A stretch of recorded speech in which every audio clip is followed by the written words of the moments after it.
तुम्हें हिम्मत और हौसले से काम लेना होगा शाहजेब। मैं तो टूट चुका हूँ अल्साफ, मेरी समझ में कुछ नहीं आ रहा और ना ही कुछ सुझाई देता है। शायद इसमें ही तुम्हारी बेहतरी है। पता है अल्साफ, आज मुझे मामा बहुत याद आ रही हैं।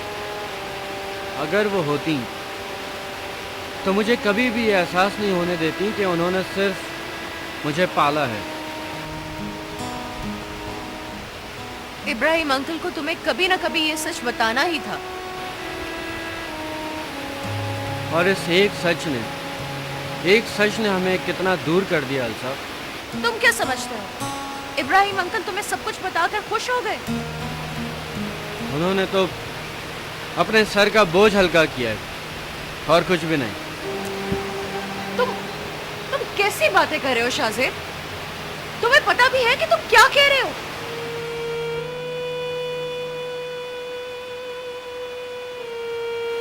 मैं जो महसूस कर रहा हूँ वही कह रहा हूँ। तुम गलत सोच रहे हो। और जिस तरह तुम अंकल इब्राहिम के साथ बिहेव कर रहे थे, मुझे अफसोस हो रहा था। मैं बिल्कुल अकेला हो गया हूँ अल्साफ, बिल्कुल अकेला।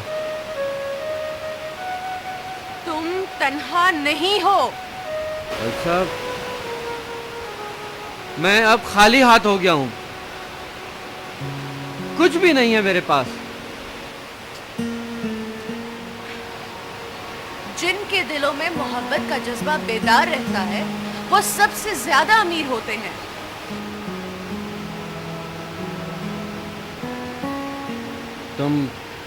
तुम बहुत अच्छी हो अल्सा।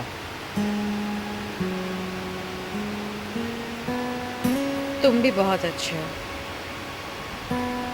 देखो, आंटी के बाद अंकल इब्राहिम बिल्कुल अकेले रह गए हैं। मैं उनका ख्याल रखूंगा। शाहजेब, तुम ये क्यों नहीं समझते कि तुम अंकल के एक ही बेटे हो? उन्हें तुम्हारी जरूरत है। सिर्फ उन्हें?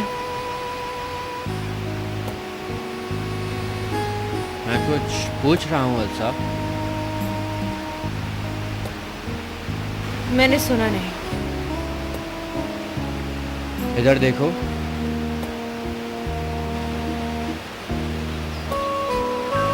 क्या तुम्हें मेरी जरूरत नहीं है? जरूरत है, और मैं चाहती हूँ कि तुम यहाँ से ना जाओ।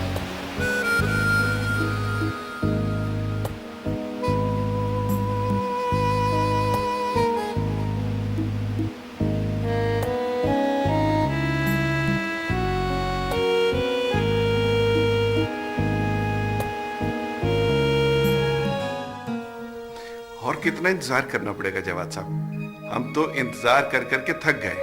देखें आबिद साहब, वहाँ पे बहुत सारी कागजी कार्रवाइयाँ भी थी, बहरहाल मैंने वो तमाम कर दी हैं, अब वक्त नहीं लगेगा।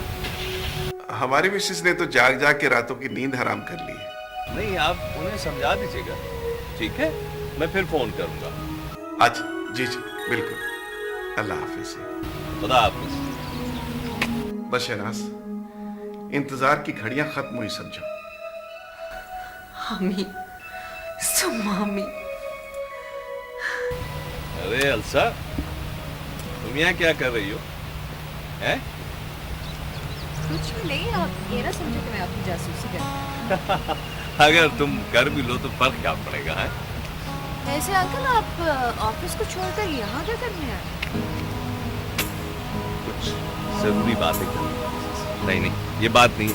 दरअसल मैं थोड़ी सी प्राइवेसी चाहता था और यहाँ कुछ काम भी था मुझे। इसलिए कि कहीं जो कुछ आप करने जा रहे हैं और करने वाले हैं, किसी शान अंकल को ना पता चल जाए। क्या हो गया तुम्हें? हैं? आप कुछ भी समझे, मगर मैं आपको एक बात बता दूं, शाहजेब यहाँ से कहीं नहीं जाएगा। तो तुम रास्ते की दीवार बनना चाह रही हो? हाँ? रास्ते की दीवार तो आसानी से हट सकती है, और मैं ऐसी कोई दीवार नहीं हूं।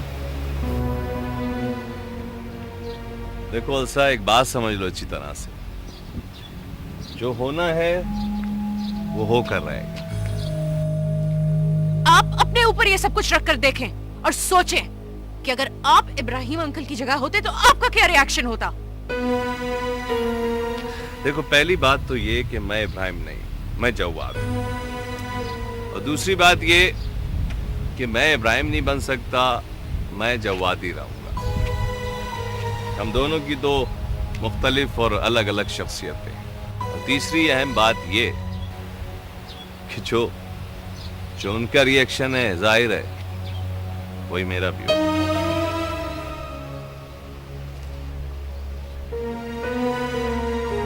आपको समझ क्यों नहीं आती? आपको क्या हो गया जवाद अंकल? देखो, तुम सब लोग मिलकर एक आदमी को वो चीज समझाने की कोशिश कर रहे हो जो उसकी समझ में नहीं आ सकती। तुम लोगों ने कभी सोचा है उन लोगों के बारे में जो अब तक शाहजेब के बगैर जिंदा हैं, जिन्होंने उसको पैदा किया? तो सब ठीक है, लेकिन क्या? अगर ये सब कुछ ठीक है तो जो मैं करने जा रहा हूं वो क्या गलत है? देखो प्लीज, तुम ठंडे दिल से सोचो, समझदार हो।